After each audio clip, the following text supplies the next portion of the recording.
नमस्कार, स्वागत है आप सभी का आज के इस सेशन में मैं डिस्कशन कराने वाला हूं द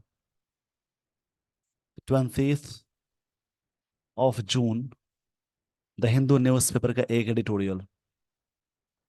इसमें कई चीजें होंगी सीखने वाली, जैसे कि ग्रामर रूल्स, वर्ड्स। उन सारी चीजों को मैं अटैच्ड करके यहाँ पे सेशन में बताने वाला हूँ। उन सारी चीजों को सीखने के लिए आप सेशन के एंड तक जरूर बने रहें।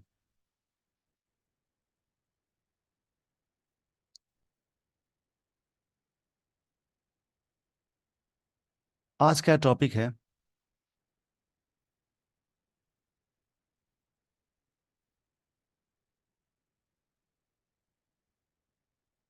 अ टॉरिड क्राइसिस।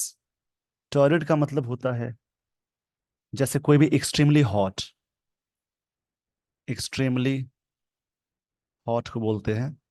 क्राइसिस मतलब होता है जैसे प्रॉब्लम को बोलते हैं। ऐसे क्राइसिस मतलब मंदी भी होती है, और यहाँ पे प्रॉब्लम की बात हो रही है। मतलब काफी जो क्राइसिस है, एक्सट्रीमली हॉट की जो क्राइसिस है, प्रॉब्लम है, उसकी बात हो रही है।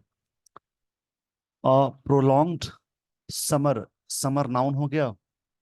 यहाँ पे प्रोलॉन्ग्ड एज वर्ड है, ये एडजेक्टिव है। लंबे समय से चलने वाले को प्रोलॉन्ग्ड बोलते हैं। ये आर्टिकल है। ये पास्ट पार्टिसिपल है। जब भी नाउन से पहले वर्ब की थर्ड फॉर्म लगी हो, वो एडजेक्टिव कहलाती है, यानी past participle. Should be classified, जिसको क्लासिफाई किया जाना चाहिए। मॉडल्स के साथ एक्टिव सेंटेंस में हमेशा बी वन लगाते हैं। जैसे सेंटेंस में मॉडल्स आए, यानी can, could, may, might, shall, should, उन सब के साथ बी लग जाए तो वर्ब की थर्ड फॉर्म लगाते हैं पैसिव में। ये ध्यान देंगे। शुड बी क्लासिफाइड, ये वर्ब की थर्ड फॉर्म है। As a natural disaster, author ये कह रहे हैं कि प्रोलॉन्ग्ड समर, ये जो लंबे समय से समर जो चलता आ रहा है, शुड बी क्लासिफाइड, इसको क्लासिफाइड किया जाना चाहिए, ग्रुप्ड किया जाना चाहिए, यानी वर्गीकृत किया जाना चाहिए as a natural disaster, natural disaster के रूप में। ये ऑथर कह रहे हैं यहाँ पे। नेचुरल यहाँ पे एडजेक्टिव है, डिजास्टर नाउन, क्योंकि एल वाला वर्ड एडजेक्टिव होता है। इस पेज का स्क्रीनशॉट ले लीजिए। आई होप आपने स्क्रीनशॉट ले लिया होगा। आगे बढ़ने से पहले मैं कुछ चीजें यहाँ समझाने वाला हूँ। जैसे सफिक्स, जिन वर्ड्स के लास्ट में कुछ चीजें लग जाए उन्हें सफिक्स कहते हैं। सफिक्स का मतलब जो चीजें लास्ट में वर्ड्स के लास्ट में जुड़ी हुई होती हैं, उन्हें सफिक्स बोलते हैं। किसी भी वर्ड्स के लास्ट में TION हो, MENT हो, OR ER, ER हो, TY हो, CE हो, नेस लग जाए, ट्यूट लग जाए, SIS लग जाए या IS लग जाए। उसके अलावा और भी चीजें हो सकती हैं, जैसे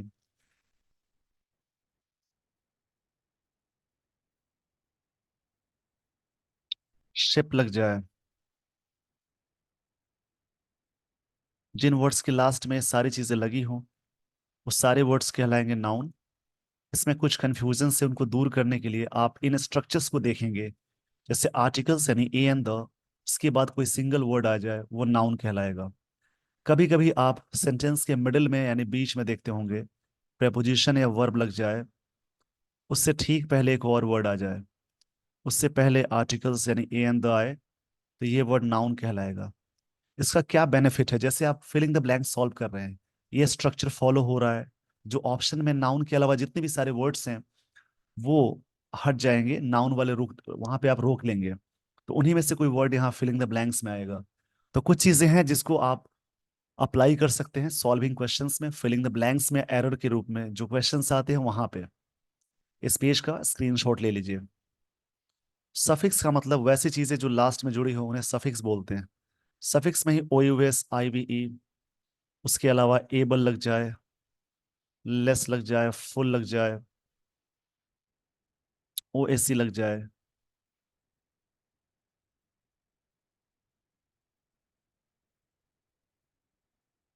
एल लग जाए।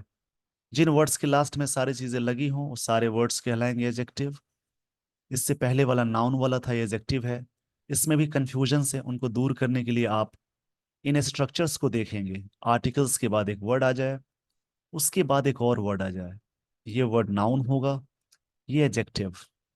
उसी प्रकार से प्रेपोजिशन या वर्ब हो, उससे ठीक पहले एक और वर्ड आ जाए, उससे पहले एक और वर्ड आ जाए, उससे पहले आर्टिकल्स यानी ए अंदर लगा देते हैं, तो ये नाउन होगा, ये एडजेक्टिव होगा। एडजेक्टिव से पहले एक और वर्ड आ जाए, उससे पहले आर्टिकल हो, तो एडजेक्टिव से पहले वाला वर्ड यानी ये वाला एडवर्ब हो जाएगा। उसी प्रकार से नाउन में एल वाई जोड़ते हैं तो बनता है एडजेक्टिव। एडजेक्टिव में एल वाई जोड़ेंगे तो वो बनेगा एडवर्ब, और किसी वर्ब में एल वाई अटैच करते हैं वो भी बनता है एडवर्ब। इसके अलावा और भी चीजें हैं जिनको मैं आपको स्टोरी में समझाऊंगा अटैच करके। जैसे नेचुरल यहाँ पे एडजेक्टिव है एल वाला, कुछ जगहों पे एल वाला वर्ड नाउन भी होता है। इस पेज का स्क्रीनशॉट ले लीजिए। आई होप आपने स्क्रीनशॉट ले लिया होगा। अब मैं आपको ले चलता हूँ स्टोरी। स्टोरी में जो बातें कही जा रही हैं उनको आप आराम से समझेंगे, और देखना है सब्जेक्ट कहाँ है, उसकी वर्ब कहाँ लगी है, टेंस क्या है, एक्टिव है या पैसिव है। उन सारी चीजों को देख कर आप पढ़ेंगे ना, तो इंग्लिश का जो डर होता है वो खत्म हो जाएगा। इसके फायदे बहुत सारे हैं। जैसे एग्जाम में पैसेज यानी रीडिंग कॉम्प्रिहेंशन को सॉल्व करते हैं, क्लोज टेस्ट को सॉल्व करने में, एरर डिटेक्शन के क्वेश्चंस को सॉल्व करने में, सारी चीजें आपको मदद करती है। प्लस आपको नॉलेज भी बढ़ता है।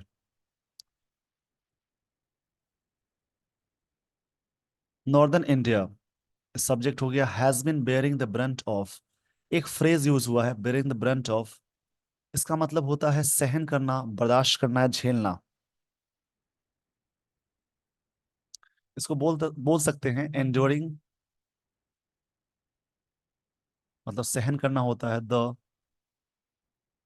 वर्स्ट पार्ट, सबसे बेकार पार्ट को झेलने को बेयरिंग द ब्रंट ऑफ बोलते हैं।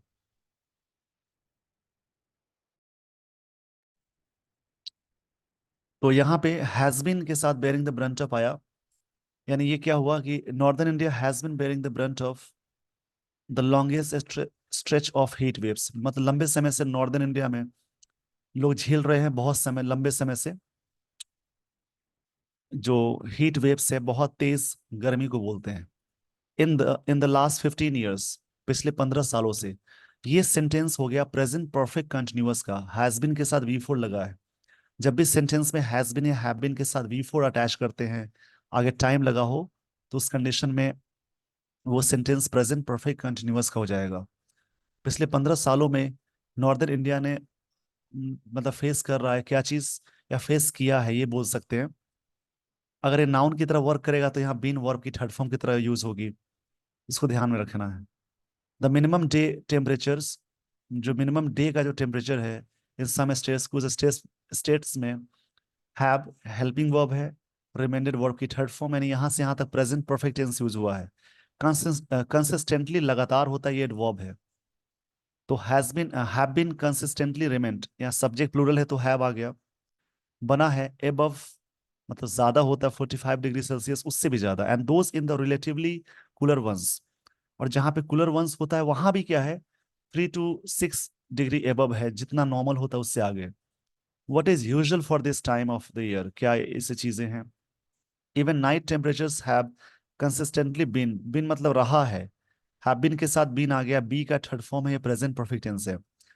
3 to 6 डिग्री सेल्सियस एवं नॉर्मल, जो नाइट का टेम्परेचर जिस लेवल में होता है उससे भी ज्यादा रह रहा है, ये ऑथर कहना चाह रहे हैं। इस पेज का स्क्रीनशॉट ले लीजिए। आई होप आपने स्क्रीनशॉट ले लिया होगा।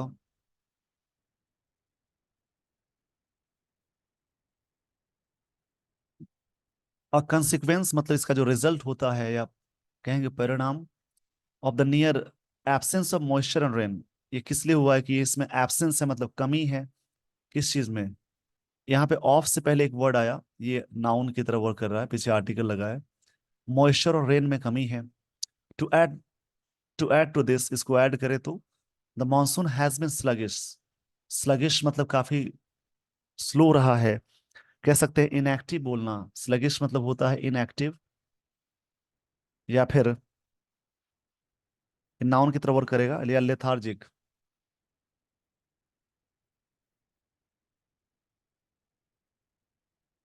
लेथार्जिक वर्ड है, इसको मैं सही से लिख देता हूँ थोड़ी सी। यहाँ पे जगह की कमी हो जा रही है, तो इसको मैं सही से फिर से इसको रिपीट कर देता हूँ। स्लगिश का मतलब होता है इनएक्टिव, यानी एक वर्ड आता है लेथार्जिक।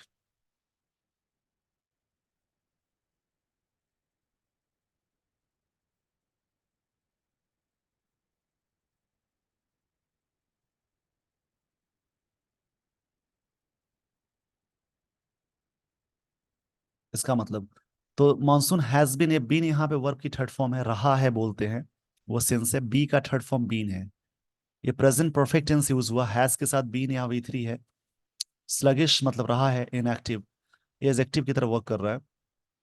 मतलब मानसून काफी इनएक्टिव रहा है आफ्टर एन अर्ली स्टार्ट, एक अर्ली स्टार्ट के बावजूद। द मानसून हैज स्टॉल्ड मतलब स्टॉप्ड होना, रुका होना बोलेंगे। पास्ट में तो ईडी फॉर्म लगा देंगे, स्टॉप्ड। सिंस जून 12 तब से is stuck in central India, ये चीज फंस के रह गई है कहाँ, सेंट्रल इंडिया में, मतलब मध्य प्रदेश से उधर मुंबई है या और भी जो बीच वाला पार्ट है वहां पे। बिफोर मतलब पहले, इट्स ऑनसेट, ऑनसेट मतलब अराइवल बोलते हैं। अब वी ए एल वाला वर्ड यहाँ पे नाउन होगा, अराइवल मतलब स्टार्ट, ओवर केरला, केरला से शुरू होता है। The India meteorological department had forecast, had के साथ वी थ्री आए, पास्ट परफेक्ट टेंस का स्ट्रक्चर हो गया। फॉरकास्ट ये वर्ब की थर्ड फॉर्म में वर्क करेगा। कुछ ऐसे वर्ब है जैसे forecast, telecast, broadcast, set, upset, ऐसे बहुत सारे वर्ड है। जैसे रीड हो गया, इसका प्रोनाउंसिएशन रेड रेड होता है V2 V3 में। शट, स्प्रेड, ऐसे बहुत सारे वर्ब हैं जिसका तीनों फॉर्म सेम होता है, V1 V2 V3। तो हैड के साथ यहाँ पे फॉरकास्ट है, वर्ब की थर्ड फॉर्म है। मतलब India meteorological department had forecast, forecast किया था द रेनफॉल इन जून, जून में रेनफॉल, उन्होंने मतलब यहाँ पे फोरकास्ट किया था जून में होने की संभावना थी। Over India to be normal, ये नॉर्मल था। It has now updated that, इस डिपार्टमेंट के लिए इट आया, अपडेट किया है। That estimate to be below normal, इससे भी नॉर्मल है। इस पेज का पहले स्क्रीनशॉट ले लीजिए। आई होप आपने स्क्रीनशॉट ले लिया होगा।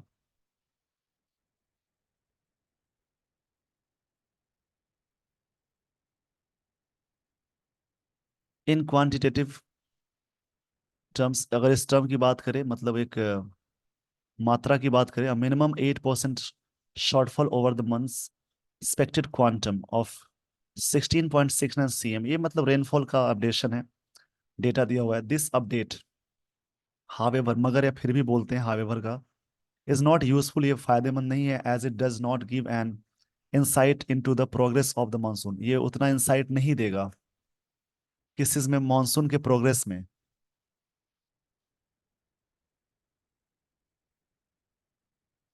इंसाइट मतलब कह सकते हैं जैसे इंट्यूशन, परसेप्शन बोलते हैं, अवेयरनेस को बोलेंगे। मतलब अंतर्दृष्टि बोलते हैं। इंसाइट के लिए एक वर्ड अंतर्दृष्टि हिंदी में कहेंगे। इंसाइट के लिए एक वर्ड आता है, काफी अच्छा वर्ड, इसको याद कर लेंगे जरूर आप, intuition.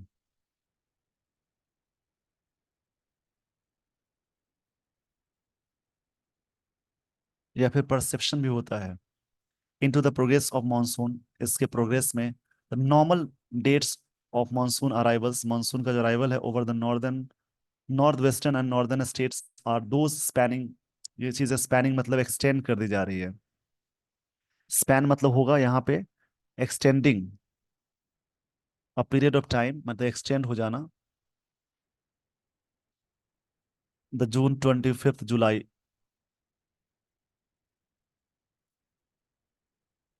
June 25 to 1 July time frame में दिया गया है कि मानसून आने की, पहले था कि 12 जून को ही आने की पॉसिबिलिटी थी, अब क्या है, 25 जून से लेकर July 1 टाइम फ्रेम बताया जा रहा है। इस पेज का स्क्रीनशॉट ले लीजिए।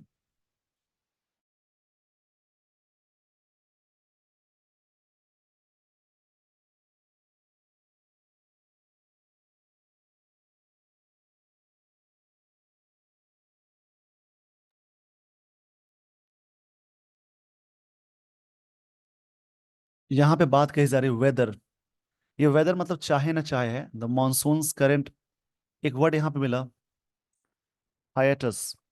इसका मतलब होता है गैप होता है, एक गैप या एक इंटरप्शन बोल सकते हैं, एक ब्रेक के बाद, एक गैप। द मानसून्स करेंट हाइएटस मतलब गैप है, विल पुश दीज डेट्स, ये आगे बढ़ाएगा, even further remains to be seen, जो क्या देखना बाकी है। और प्रोलॉन्ग्ड हाइएटस मतलब होता है गैप, जो लंबे समय से गैप है। हाइएटस मतलब गैप होता है, could mean an even greater load on the infrastructure in these states, काफी लोड होगा इंफ्रास्ट्रक्चर पे इन स्टेट्स में। मानसून का लंबा यानी आगे एक्सटेंड करना काफी ग्रेटर लोड हो सकता है इंफ्रास्ट्रक्चर पे कुछ इन स्टेट्स में। दीज यहाँ पे डिस्ट्रीब्यूटिव, क्षमा चाहूंगा इसके लिए, डेमोन्स्ट्रेटिव एजेक्टिव है क्योंकि इसके बगल में नाउन आया। दीज डेमोन्स्ट्रेटिव प्रोनाउन भी होता है लेकिन यहाँ पे एजेक्टिव है।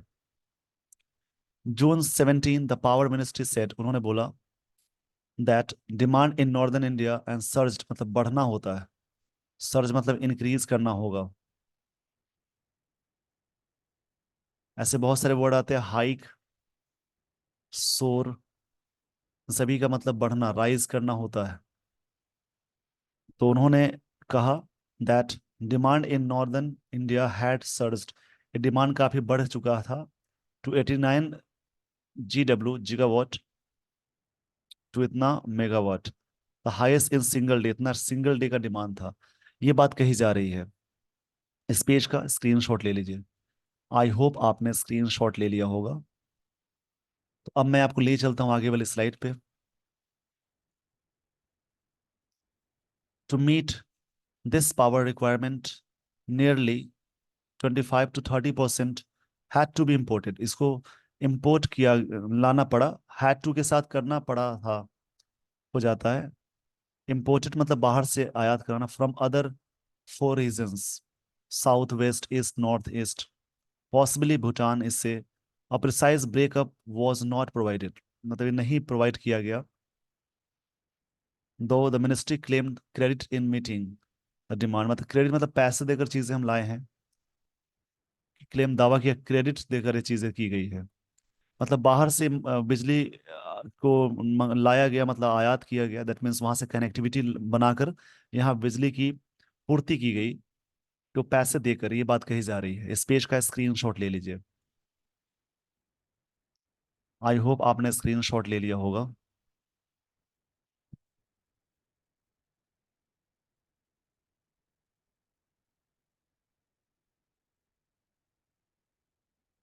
इट इनडायरेक्टली रिवील्स, या इस बात को रिवील करता है, डिस्क्लोज करता है, मतलब किसी बात को ओपन करना, अनकवर करना, उजागर करना बोलेंगे। That strain on infrastructure, they strain on infrastructure. यहाँ पे एक वर्ड मिला, स्ट्रेन। स्ट्रेन का मतलब होता है किसी चीज में टेंशन, प्रेशर बोल सकते हैं कि इंफ्रास्ट्रक्चर में प्रेशर हो गया, इंफ्रास्ट्रक्चर में जो चीजें हैं। स्ट्रेन का मतलब होता है pressure.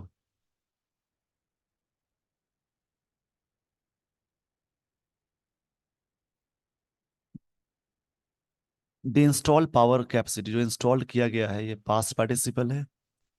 In the northern India is 113 GW, यानी 1,13,000 megawatt. And if the northern grid, grid का मतलब होता है,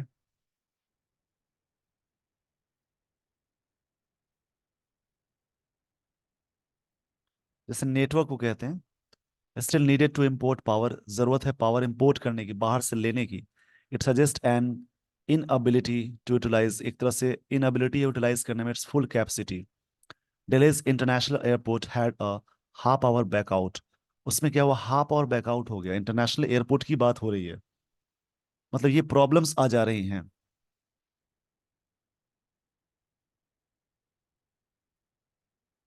बैकआउट मतलब कोई चीज, मतलब विड्रॉल हो जाना। On the same day it stand to reason that prolong heat waves, reason दिया गया कि लंबे समय से हीट वेव की वजह से ये सारी चीजें हुई। इस पेज का स्क्रीनशॉट ले लीजिए। अब मैं आपको लिए चलता हूँ आगे वाले स्लाइड पे।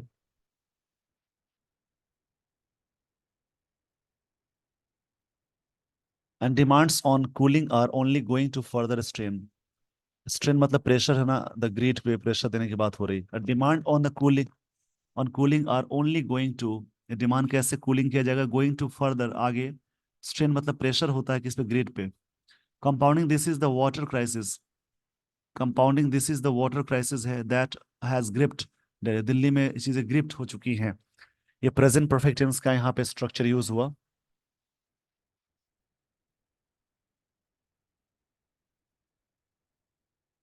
तो ग्रिप का मतलब होता है किसी जगह पे ग्रैप्स करना, होल्ड करना, अफ्लिक्ट होना, पीड़ित करना बोलेंगे। वाइल वाटर पिलफरेज, पिलफरेज मतलब होता है थेफ्ट या स्टीलिंग की बात है, चोरी की बात है। इज ए कॉमन वो, एक कॉमन कॉमन वो है, वो मतलब होता है ग्रेट सॉरो, ये प्रॉब्लम को बोलते हैं।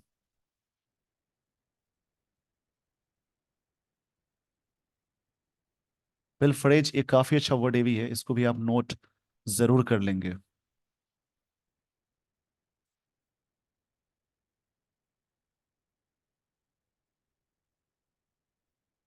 पिलफरेज मतलब को ऐसे कह सकते हैं काफी मतलब चोरी करना, एबडक्शन करना, ये इसके बारे में बात की जा रही है।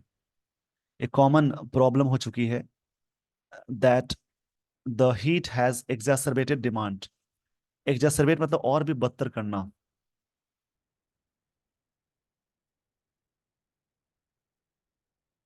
एग्जैसरबेट मतलब होता है किसी चीज को और भी बदतर करना, मतलब मेक वर्स करना, काफी खराब करना। इसके लिए एक और वर्ड आता है डिटोरियोरेट, इसका मतलब भी और भी बदतर करना होता है। डिमांड को और बदतर कर दिया। And Haryana a key source of water for Delhi, Delhi के लिए हरियाणा क्या है, एक वाटर सोर्स, मुख्य सोर्स है। हैज रिफ्यूज टू, और हरियाणा के लिए सब्जेक्ट है has refused. Refuse to, try to, endeavour to, ये सब वर्ड के साथ टू लगाते हैं। मैनेज टू, रिफ्यूज किया है increase supply citing its own constraints, मतलब कि रिफ्यूज किया कि मतलब इंक्रीज नहीं करेगा सप्लाई। इसको ध्यान में रखेंगे।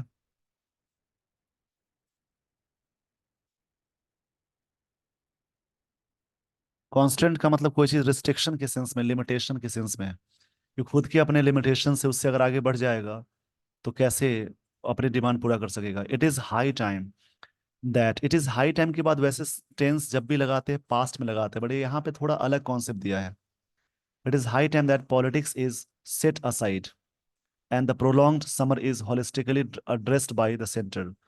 सेट असाइड का मतलब है, सेट असाइड यहाँ पे एक वर्ड मिला, इसका मतलब इग्नोर करना। मतलब बात की जा रही है, ये वक्त है कि पॉलिटिक्स को सेट असाइड किया जाए यानी इग्नोर किया जाए। And prolonged summer is holistically addressed by the centre. और प्रोलॉन्ग समर जो है वो चीजें एड्रेस किया जाना चाहिए holistically.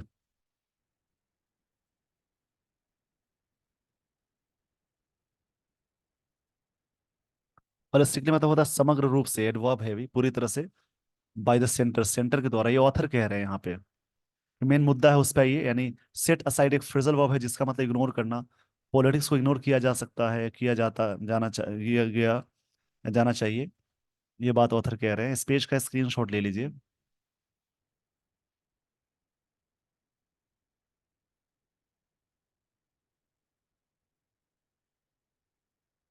And state, and states the centre और स्टेट की बात है, मतलब कि सेंटर और स्टेट को, इनको इग्नोर करके काम करना चाहिए। State as a natural disaster, मतलब address by the centre as a natural disaster, मतलब कहने का सेंस है it is high time that politics is set aside, इसको इग्नोर करके अ प्रोलॉन्ग्ड समर जो चल रहा है addressed by centre states as a natural disaster, इनको नेचुरल डिजास्टर घोषित कर देना चाहिए।